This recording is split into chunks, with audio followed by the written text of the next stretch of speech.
A lo largo de todas las épocas y en las sociedades más diferenciadas, el ser humano ha recurrido a diversas explicaciones para concebir el origen del mundo.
Para el pueblo mexica, la conquista significó algo más profundo que la derrota militar y el sometimiento a los españoles.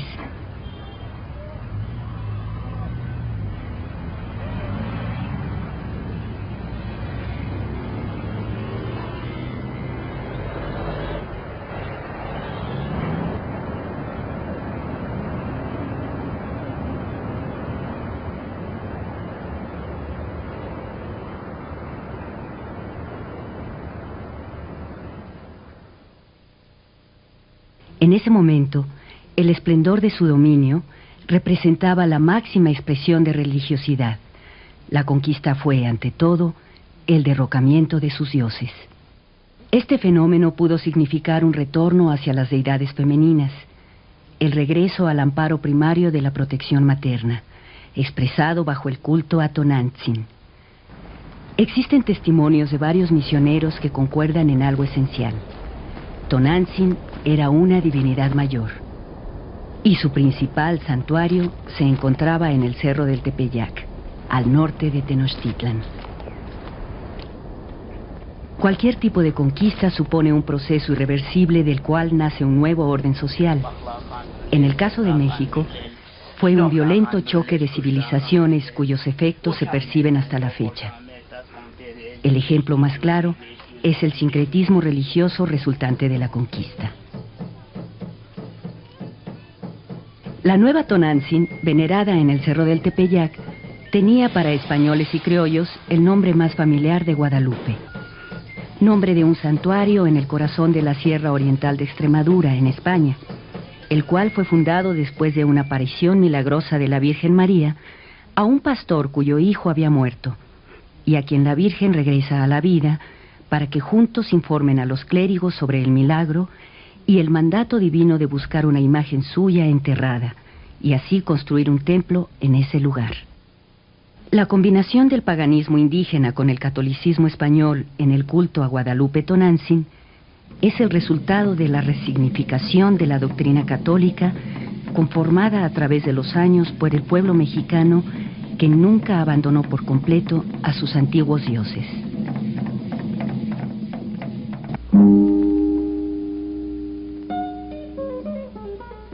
Cada sociedad desarrolla su propio modelo de espacio-tiempo. La manera de concebirlo se deriva de la observación en el mundo natural y social.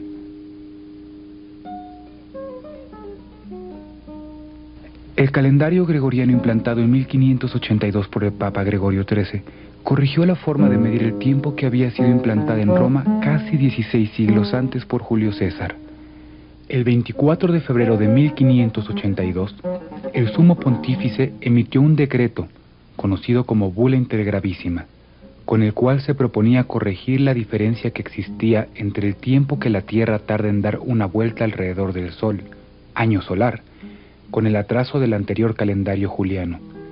Así se suprimieron los días del 5 al 14 de octubre de 1582, exigidos por la Reforma Gregoriana.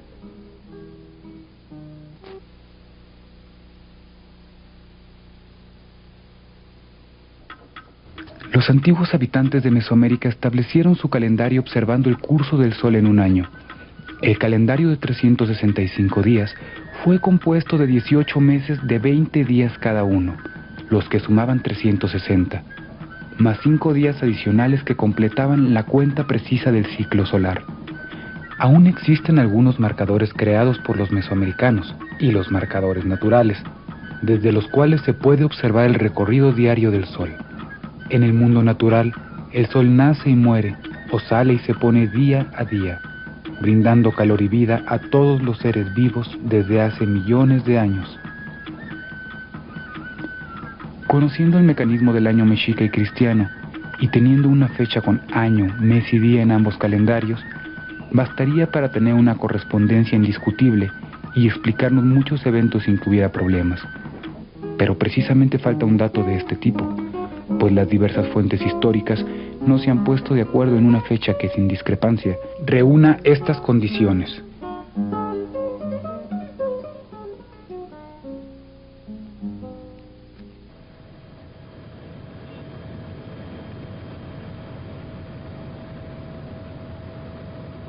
El territorio actualmente conocido como Valle de México presenta una superficie de 9.600 kilómetros cuadrados. Una gran parte es llana y otra está accidentada por diversas formaciones geológicas.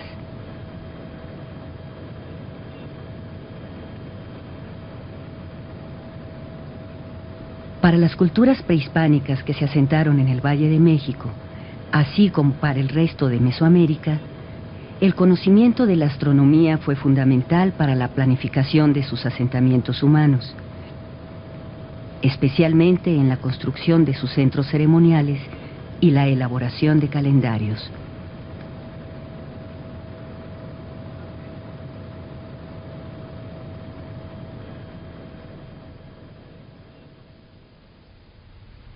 De los principales accidentes orográficos próximos al Valle de México, relacionados al desarrollo de las sociedades prehispánicas, sobresale por su importancia astronómica la Sierra Nevada, que es una cordillera de más de 70 kilómetros de longitud, con orientación norte-sur al este de la Ciudad de México, dentro de la cual se encuentra, cercano al Iztaccíhuatl y al Popocatépetl, el Cerro Papayo.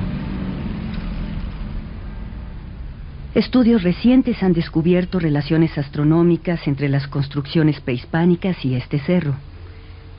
Cuando se observa la Sierra Nevada desde el Valle de México, este resalta por su forma y su aparente aislamiento de los otros cerros, lo cual permitió, tal vez, a los antiguos pobladores de la región su uso como indicador para distintos eventos rituales, astronómicos y calendáricos.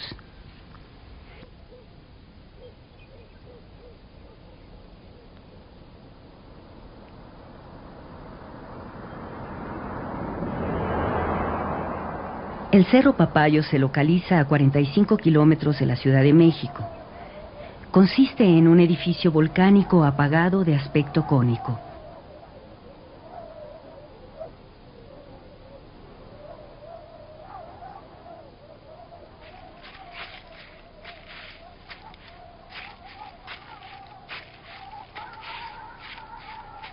Realizando una prospección, vemos que las laderas del Papayo están cubiertas por una abundante fitomasa, lo que hace difícil localizar cualquier evidencia.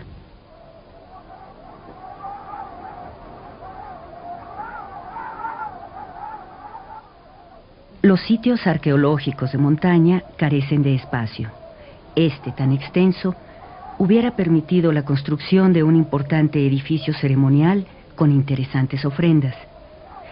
No obstante este atributo, en la cima del Papayo no encontramos ningún tipo de elementos arquitectónicos prehispánicos. Sin embargo, es posible localizar restos de cerámica prehispánica, posclásica, colonial y contemporánea, lo cual podría ser indicio de alguna ruta procesional a esta cima.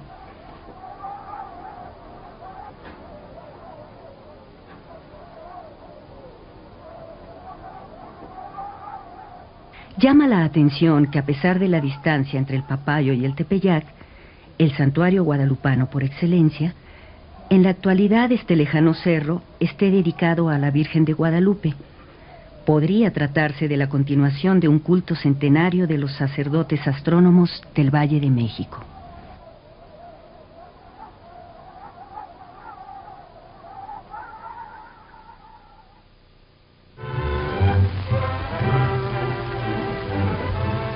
¡Viva la Virgen de Guadalupe! ¡Viva la América! En el siglo XVIII, las numerosas disputas que habían surgido con respecto a la tradición guadalupana hicieron que se acentuase más aún el espíritu del nacionalismo. Se acercaba el momento en que el culto a la Virgen Morena iba a salir de los límites de la religión para asumir un carácter eminentemente político. Los precursores de la independencia supieron interpretar los anhelos populares y, enarbolando el estandarte guadalupano, llevaron a las masas a la lucha por la independencia. Posteriormente, José María Morelos, guadalupano fervoroso quien heredó la responsabilidad y el cargo del cura Hidalgo, continuó la lucha agrupando a todos aquellos que, como él, tenían fe en el triunfo bajo la protección de la emperadora guadalupana. Un héroe notable, Miguel Antonio Fernández y Félix, cambió su nombre por el de Guadalupe Victoria, y durante todo el curso de la Guerra de Emancipación, la guadalupana fue sostén, fuerza y esperanza de soldados y caudillos.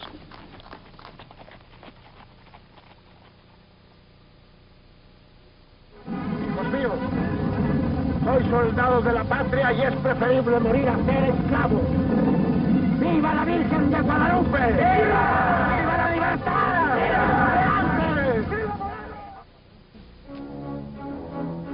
Al triunfo de la independencia se reconoce a la Virgen de Guadalupe como el espíritu animador en la lucha.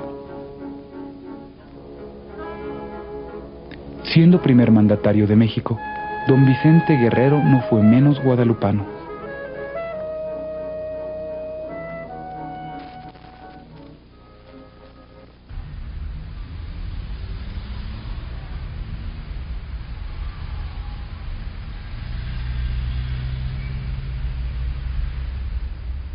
Parcialmente cubierto por un derrame lábico, hoy conocido como el Pedregal de San Ángel, Cuicuilco es un sitio preclásico, ubicado en el sudoeste del Valle de México, que puede datarse hacia los años 400 antes de nuestra era.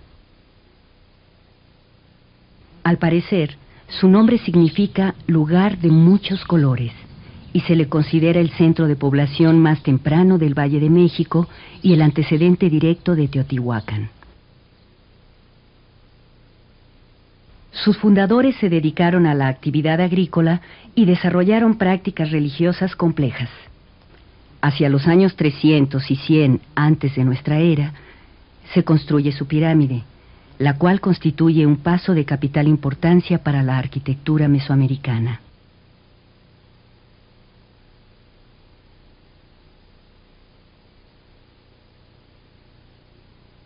La pirámide de Cuicuilco es circular y consiste en 3 escarpadas plataformas con una altura de aproximadamente 17 metros.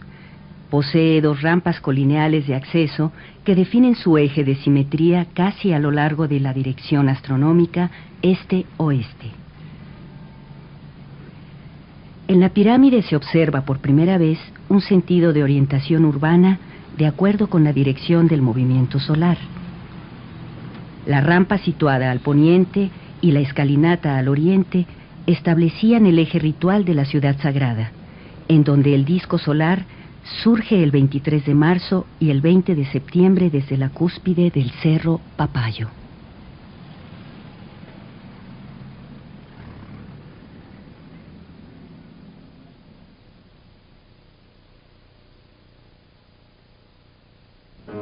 Fue una costumbre que en la primera mitad del siglo XIX los presidentes o generales victoriosos en alguna asonada fueran al santuario de Guadalupe, como Antonio López de Santana, quien fue a dar gracias y a pedir favores para el acierto de su gobierno. El emperador Maximiliano restauró la Orden de Guadalupe, y Benito Juárez no se atrevió a suprimir durante su gobierno reformista la fiesta nacional del 12 de diciembre. El nombre de Guadalupe ha de ir siempre unido a los acontecimientos más notables de nuestra historia. Durante la guerra de 1847, se firmaron los tratados de paz con los Estados Unidos de Norteamérica en el santuario de Guadalupe.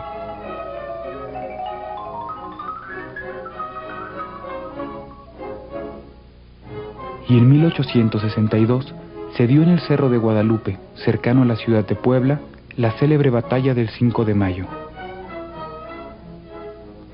Aproximadamente 20 kilómetros al norte de Cuicuilco, y más o menos 1800 años después, floreció la capital mexica de Tenochtitlan.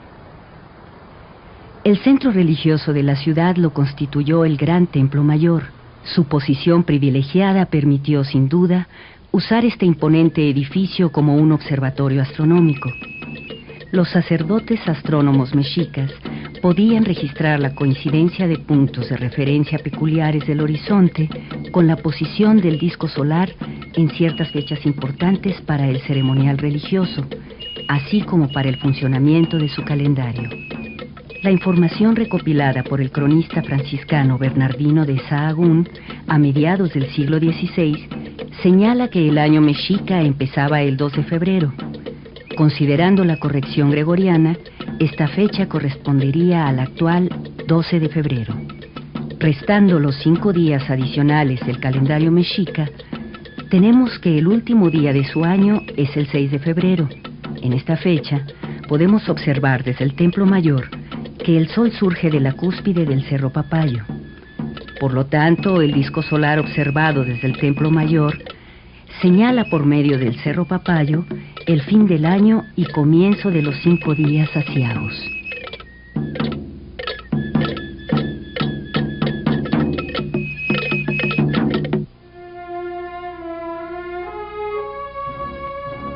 Durante la celebración del primer centenario de la independencia de México, se ostentó la imagen venerada de la Virgen de Guadalupe en el mismo estandarte que trajera Hidalgo. Más adelante, en la Revolución Mexicana, Venustiano Carranza, primer jefe del ejército revolucionario, ratificó el Plan de Guadalupe en la ciudad de Veracruz el 12 de diciembre de 1915, documento signado en 1913 que convocara elecciones libres al término de la Revolución. Posteriormente, en la Guerra Cristera, periodo comprendido entre 1926 y 1929, un ministro de Estado hubo de recurrir al ardid de asegurar al pueblo que no se trataba de combatir la creencia en la Virgen de Guadalupe, pues de otra forma los ánimos exaltados podrían alcanzar dimensiones inimaginables. A unos 7 kilómetros al norte de Tenochtitlan se encuentra un lugar ritual cuya importancia continúa en el México moderno, el Tepeyac.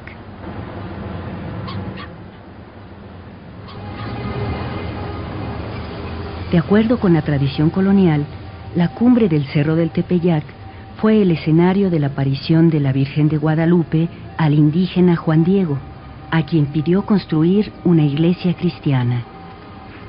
En la actualidad, la Villa de Guadalupe es el santuario católico más importante de México.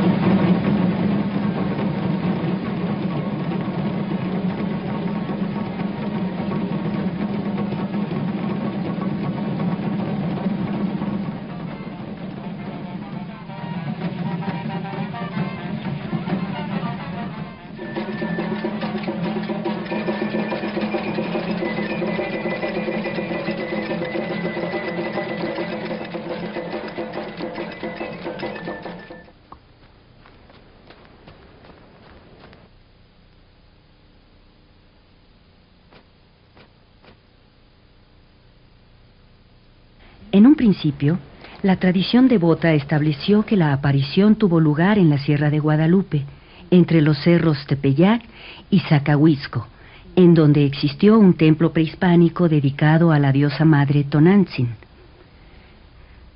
Esta aparición sucedió el 12 de diciembre del año de 1531, momento o fecha del solsticio de invierno, antes de la corrección gregoriana del calendario.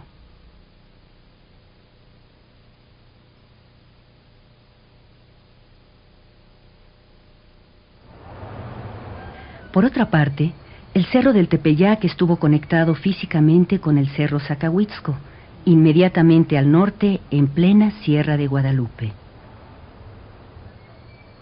Sin embargo, aproximadamente hace 60 años, la conexión natural entre ambos cerros fue destruida, y en la actualidad pasa por ahí una amplia avenida, aislando prácticamente al Tepeyac de la Sierra de Guadalupe.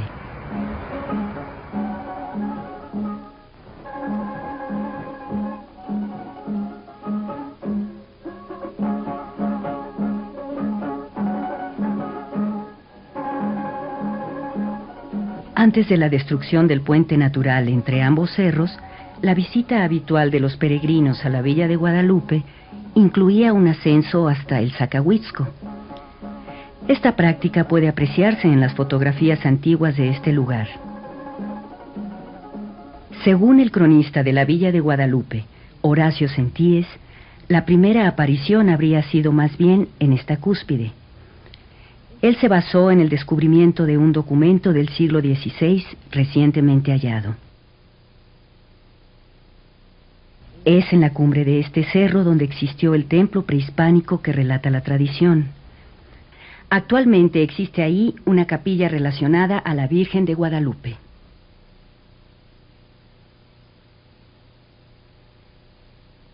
Observando el amanecer desde el cerro del Tepeyac, el día del solsticio de invierno, vemos al sol salir notablemente al sur del Cerro del Papayo.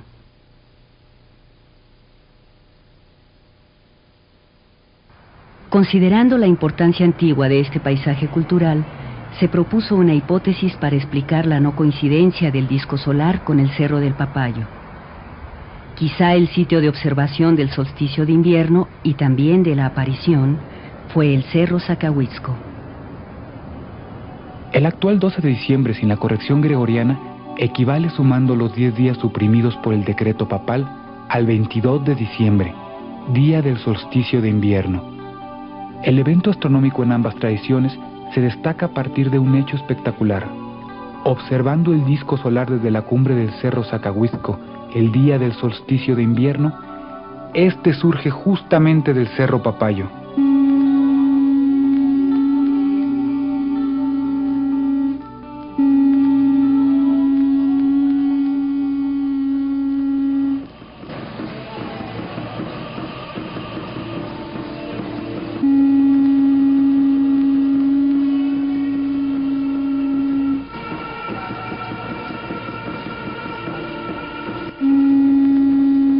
El 31 de julio del 2002, el Papa Juan Pablo II vino a México a santificar al indio Juan Diego, culminando así un pedido hecho por los feligreses mexicanos desde hacía ya mucho tiempo, pues es claro que el guadalupanismo sigue latente como fuerza popular, alimentando y alegrando el espíritu de los mexicanos que vieron surgir su nacionalidad al amparo de la imagen divina en las tierras de Anáhuac.